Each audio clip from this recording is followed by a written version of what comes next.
To set up eSIM on Oppo Reno 15 5G, first of all, you will need to open settings on our device. Next step is to enter mobile network, and then we can navigate to the eSIM.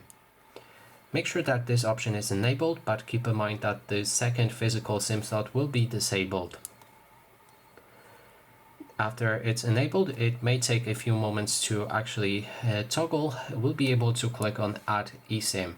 Now there's two options. You can set up eSIM as a brand new eSIM or transfer eSIM from your previous device if you had it. Choose whichever option you like, and if you go for transfer eSIM from another device, simply follow instructions on screen. It's very simple. If you want to set up new one, let's go with that. We'll be able to either use the QR code scanner, our rear camera, to scan the QR code of our carrier.